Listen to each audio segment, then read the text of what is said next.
Welcome back to Lost for Words with Lori. It is November what is the date? Anyway, it is November the 7th. It would be November the 8th if it wasn't for daylight savings time, so technically it's the 8th of November, and we are approaching 1 week since Toby has passed on to his eternal resting place. So I want to first at least just add, rest in peace, my love. I'll probably be talking a lot about Toby in the next upcoming weeks, and months and years. So you guys better get comfy, and grab your Kleenex, because I have a lot of stories to share about my love and all of the things that made Toby a wonderful human. First of all, this used to be the former home of the Power Slaves show from Metal Messiah Radio, and I'm leaving all of the band interviews up because that is what we did for our show, and I totally love them, and I love listening to them again and hearing Toby's voice. As you can imagine, that's an amazing thing that technology has granted us.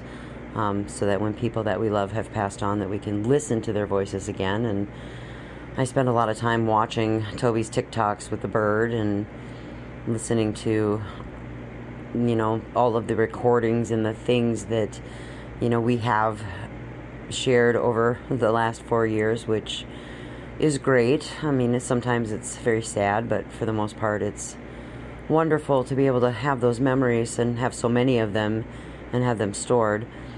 But, I decided that it would be a good idea to keep my platform, and why not? I should. And with some amazing feedback from my friends and from my family and the people who supported us throughout this journey and who support me now, with everything that I'm going through, I figured, why the fuck not? I'm gonna keep my platform, and right now I'm gonna use it as a place to vent and talk and share stories and talk about things that are relevant, and going forward I can invite people to come chat with me, and we can record podcasts, and then I guess in the future I can use it to inspire people. We talk about a lot of life lessons and things that we learn based on all of the things that we've experienced in life, and this week has been a lot of reflection on a lot of life lessons that I've learned, and I ain't perfect, I'll tell you, and I get angry a lot, and I spout off a lot about a lot of things, but I have every right to do so. It's my right. It's freedom of speech, right? And I got a lot to say, and I know you guys have a lot to say too, but this is my platform, so get your own.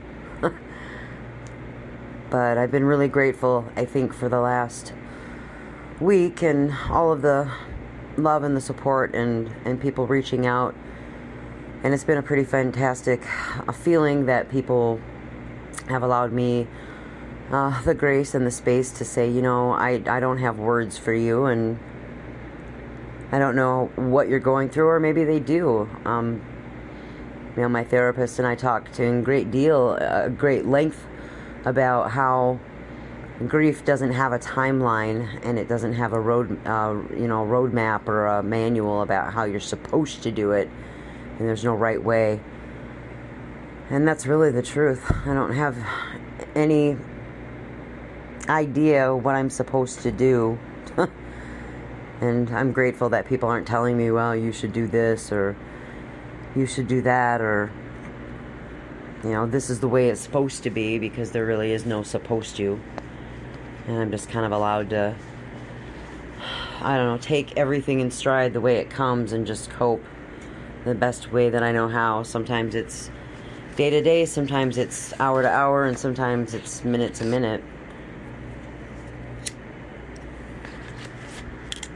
And I just have to kind of navigate the storms and the weather and feel what I feel, and I have good days and I have bad days, and I have good moments and I have bad moments, and that's kind of my life now, I guess, and it's going to be my life, because It really doesn't change the fact that Toby's not coming back, and I'm really just going to have to live with that. As much as I really don't want to, I don't have a choice. And that's really what it all comes down to, I guess, is making choices. And I don't really have to make any right now. I've just got to do and be and exist, and that really fucking sucks. So, I make a lot of decisions, and some of them are really rash, and some of them are made based on my emotions at that any given moment, and I'm not going to apologize for that, because frankly, I don't know from one minute to the next how I'm going to feel. I just know that for the most part, in my real world, my first world, the one that's important, I've been given the grace and the love and all of the support that anybody could ever have wished or dreamed for under the circumstances, and for that I am truly honored and grateful for. But I've also been kicked in the gut, and I've been blasted harder than I thought anybody should ever deserve, which is unfortunate in its form. And I'll be honest, guys, I've retaliated. I've retaliated. I'm angry, and I'm hurt, and I'm sick to death that there are people who, I don't know, would be so low and repugnant to do what they've done. But I gave a lot of people a lot of opportunities to make it right. And this isn't even in the last week. In the last 4 years, I've given people an opportunity to make it right. I owned my part, and I accepted responsibility for the things that I needed to do for me. And even in the last week, I've had a lot of people come at me with, oh, how are you doing? Are you okay? Is there anything you need? And it wasn't even about me. It was about them feeling guilty for things that they did to me, or them abandoning me when I needed them, and looking for absolution. And I don't get it, and it just frustrates me. It's like, how can you turn my tragedy into an opportunity to absolve you for something you did wrong? And I just don't understand. And I'm done. I'm done with all of that. This isn't about you. This is about me. And I'll be damned if I'm going to let people walk all over me because I'm grieving for somebody that I've lost, that I loved more than anyone on this planet. And it doesn't matter if it happened 4 years ago, if it happened a year ago, or if it happened within the last week. If you did wrong and you're guilty of it, and you can't forgive yourself, don't come knocking down my door to beg for forgiveness now. It's too late for that. And that's real talk, folks. I'm sorry. It's just the way it is. Lessons learned, man. Lessons learned. I've learned some very valuable lessons about boundaries, about expectations, about transparency. I'm grateful for the ability to be as transparent as I could about what happened when the boys got COVID, and be able to share that journey with all of you openly. I was frightened. I didn't want to just open up and tell everybody, well, they got sick and this is what's going on. And then, of course, when Toby went into the hospital, I mean, it's like standing out in the middle of a concert naked. And that's the most vulnerable I think I've ever been in my entire life. And I was terrified that I would get slammed for it.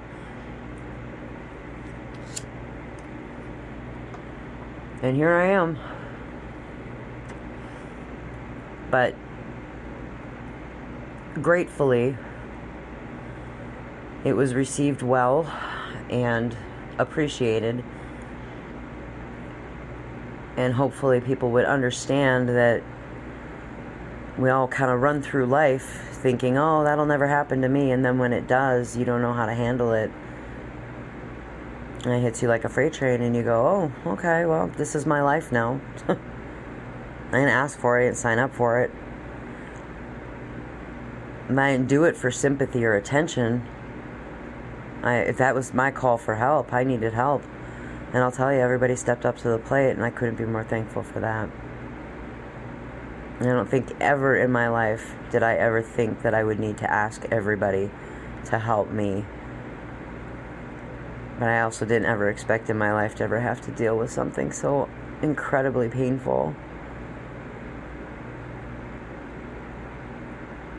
But I wanted everybody to know that I'm going to continue and I'll move forward. And I'm going to continue to navigate this path no matter where it takes me. Because I know that Toby would want that, I guess. I mean, who would know what anybody wants to know? But I was as close to him as I have been anybody, if not closer. And we talked about everything, and he knew how I felt about everything, and I knew what he felt. And like I said, there's no Power Slaves without Toby. I won't do it. I won't be that music show without my partner. I mean, he worked tirelessly. It was hard. It was a hard job, and he was so good at it. And I can't even imagine trying to even come close to doing as good of a job as he did. I mean, I can promote bands, sure, but I can't dig and find any of the bands to the magnitude that he did. I just can't. And, I mean, as far as promoting them, my God, he was a machine. He was so good at it, and he believed in it so passionately that I can't compete with that. I can't even compare to doing it nearly as good as he did. I mean, with the passion and the love for music, absolutely, but the job that he did was priceless. And I mean, I just don't have the time or the energy or the strength right now. Plus, it would be a completely different show. I mean, Toby and I were the perfect complement to each other in that regard where it was balance, you know. He's in balance, being able to have his opinion and me have my opinion, and to be able to bounce things off of each other was what made it so wonderful. So I can't do that without him, you know. And I've been so honored to have people say, you know, you should do a show or come do a segment on my program, which I might in the future, but again, it's going to feel hard without him here to ask him what he thinks or what his opinion is, because I valued it. I mean, the guy had an ear for amazing music, and you know, what he felt when he listened to it and how it touched him, and him to be able to say, I gotta play this for all you guys. And I have that too, but it's different. You know, my perspective is different. So that's kind of where I stand with that. So, you know, why he loved doing the podcast, it was more my thing. He knew I loved to talk, and I loved to talk about stuff. And he was always like, well, you know, I don't say anything, and that's really your thing, and you like to talk, and of course I do. I love to talk. But I can continue to talk, and I can continue to tackle the subjects that we did, and the hard truths, and the things that I feel need to be said, and, you know, move forward, and maybe we'll figure it out as we go along, because that's kind of what we did. And that's what I told him. I said, well, you know, you're not talking much now, but you will eventually. And that's kind of the way it was with Power Slaves, too. He was so scared at first, and eventually he just kind of grew into it, and started talking more and doing more, and it was amazing. What a journey. So that's my thought process on rebranding, and I'm just gonna do this thing and, you know, give it a run. We'll see how it goes, and I think it's gonna be a wonderful place for me. I think it'll be a place for talking, for feeling, for healing, for all of the things that I want it to be. And then we'll go with it. We'll run. Because right now it's probably all I've got to look forward to in my future, whatever that entails, you know. It's either going to be a black hole or it's going to be a future with the world being my oyster, I guess. And that's kind of all I can call it at this point. I don't have to make any decisions right now. I have lots of choices I can make. But right now I just have to be. And that kind of sucks right now, I guess. But, you know, deep thoughts. Lost for words. I got plenty of words. I'm going to give them to you. So hopefully you care. Hopefully you'll listen. I never thought I'd ever say like, share, and subscribe and hit the notification bell, but I guess that's what I'm doing now, because that's a thing. And we'll just see what happens. And it's like I always told Toby when we started Power Slaves, if you build it, they'll come. So I'm going to build it, and hopefully you'll come, and we'll see what kind of community we can build around it, and strengthen numbers, and try to create a positive, good thing out of a major loss, a major blow to my life, to my happiness, to our music community, to YouTube for what it's worth. I mean, his paranormal community and the people who were his true friends and who cared about what he was looking for, to his family, to his sisters and his brother, you know, to my family who did meet him and who did love him and care about him, and to all of his friends. I appreciate everyone listening. Don't forget to wash your hands and be a good human. And I'll see you guys very soon. Love y'all. Bye.